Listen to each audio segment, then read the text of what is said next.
I relied on the outside world to dictate whether or not I felt successful. It was like validation from my colleagues, validation from this showrunner, validation from that producer, and it was making me miserable. I want to go back to the confidence issue if we can for a moment. So what would you tell a new filmmaker who's struggling with their confidence? Whatever the reason that they feel they're not whatever it is that they want to be confidence-wise? Yeah. Or... The solution for me has been to just do it, to take those steps to make a film.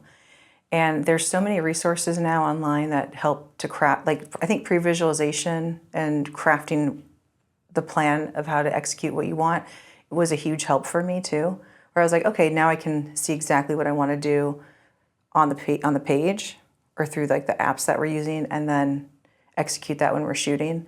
So I think it's informing yourself on how to pre-visualize it and then just doing it. Because I don't think anything can take the place of the act of doing to learn it. And is this Unreal Engine that you're using previs? We use Artemis, the Artemis app, and Scriptation, and Shot Designer. Oh, okay. And then it's like with Shotless, and then it's just like very thorough shot lists. And then, I don't know if this is more of an LA type question, stop me if it is. What is the toxic comparison game? Maybe that exists everywhere. Yeah. It's not regional. I think the toxic comparison game exists everywhere and with everything. Like, it's just constant comparing. Like I see it with my 8-year-old where he's like, Luke draws better than me, or my friend runs faster than I do, and I'm not the best at the... And I think like the antidote for that is to focus on what you do well and be the best at it. And knowing that it's not going to be everything. And every artist has a different style. Like every painter has a different style of painting. Like you have Picasso or Van Gogh. And I think filmmakers tend to do this comparison thing. I'm like, but that they're all different types of artists when you're making a film. I think the most helpful thing is just to turn that switch off and to focus on what you love and find that path and just keep going towards that and not listening to the distractions. Comparison, I don't think it ever, the temptation to do it never fully goes away. But when you start to live your own dream, it's a lot easier to just turn down the volume on those voices.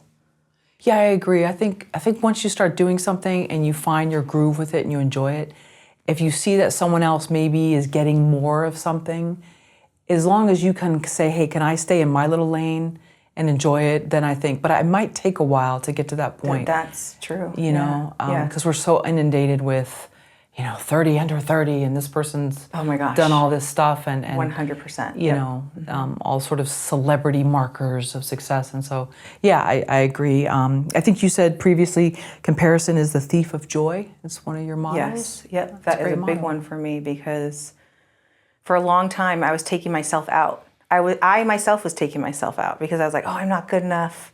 It was like that little wounded child in me where I'm like, not good enough. I'm not this person. I'm not hitting the, like you said, the markers. Like I had that whole thing. I was like, if I don't direct a feature film by the time I'm 30, well, I shouldn't even be in this game. Like that whole, like those negative voices in your head, I had that so badly, and I've had to learn to choose a more productive, positive voice. It was like it's exercising your free will to not then listen to that, because I had the full on those markers. It's like, and I think as women too, like we have extra tight, like hard, like we have to have this goal. We have to have a kid by this age. We have to be all of these. Like, where does that come from? The societal pressure of that. And then I feel like a lot of times we compete with ourselves too much, with ourselves individually and then with each other. And it's gotten so much better probably over the past like decade or two, but it's still, I see it where it's like, it's more of a mentality of scarcity instead of like generosity and abundance. And so now that I have more experience, I'm helping whoever is asking, because I know what it feels like to ask and then to just be ignored or not helped. And that was literally my next question was, why is it so important for filmmakers to make a film by 30 or direct a feature? So why did you choose age 30 as that marker? Is it just because it's out there and we all start 30, flirty, and fabulous. I don't know. I don't know why age 30 was a thing. Maybe now it's like things have changed where it's like age 40. I don't know. I think it's that overachieving element in a lot of us where it's a lot of people pleasing and the appearance of success and how things look versus what it feels like on the inside. Okay. And then once you knew that filmmaking was something that you had in your heart, that you were going to go full force with, how did your life change, or did it not change? This was just sort of on your little journey? See, there's a time where I felt that way, and then I feel like I diverted from the path because of life. But then it called me back. So I feel like that's happened where once that happened, where it was like took me off path, and I tried advertising in New York, hated it. And then my friend called me for a short film, and I came back to LA, and that was it. I was like, I've been there ever since. So I think I had to experience that diversion and that contrast of what I don't want to understand how special and how much I love this filmmaking. The words order and flow, I think those are some words you've talked about that they're prevalent in your life. I like those two words. I think, I do think that there is an order within the chaos of life, and I try to keep structures in my life that feel orderly. Like that's part of my pattern for staying creative. And yeah, I think that there's like a flow to things, and understanding that there is a point where you have to surrender and let go, because I'm such a control freak. I feel like I'm like that type A controlling, like it has to go like this and it has to be like this. And if it isn't like that, then it's a fail, right? But when you're a director, you have to learn to be flexible and to pivot and to figure out how you're going to get the coverage if it's not exactly what you were picturing or wanted because of time constraints or whatever it may be. And so in that regard, filmmaking has taught me more about how to live my life, where it's like flexibility with people and myself can bring better things than what I thought initially. And especially being a mom, like I've had to really learn that. I think you said that success comes from inside yourself. Mm-hmm.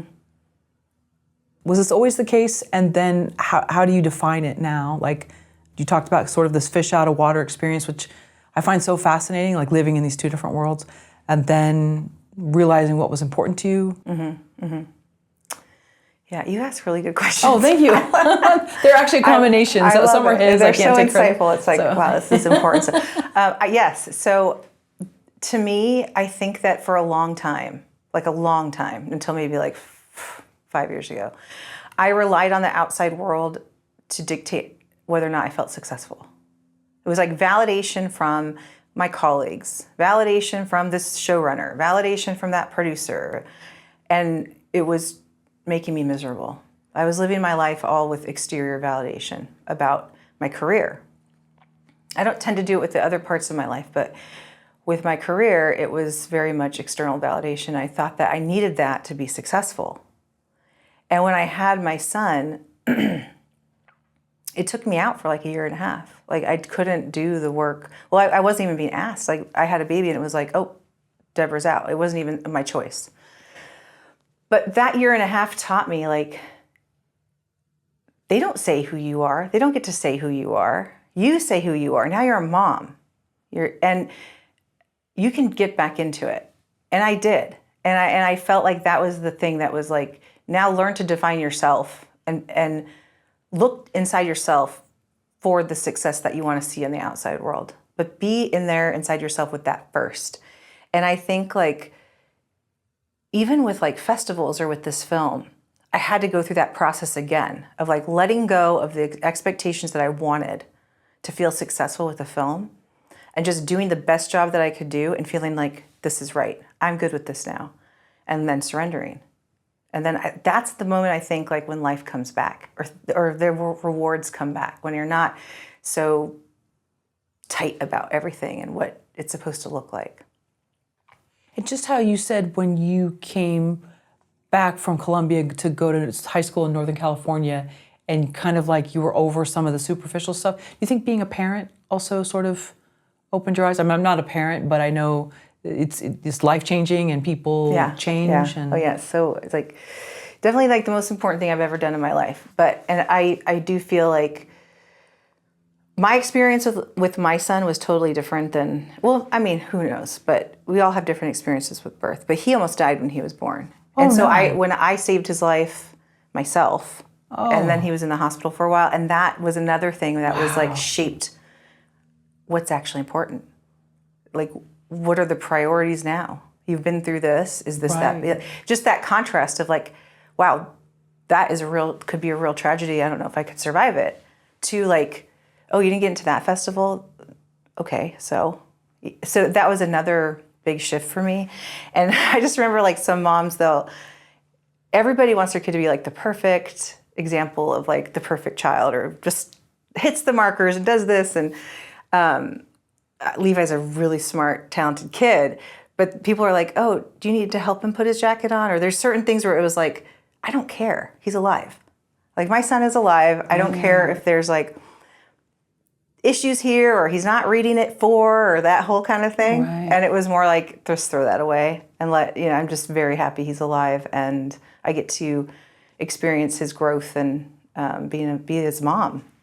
Wow.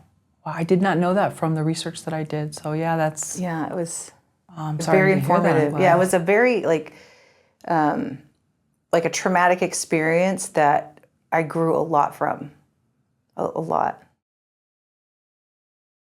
Thank you for watching the video all the way to the end. Here is a complimentary question from our book Story Questions.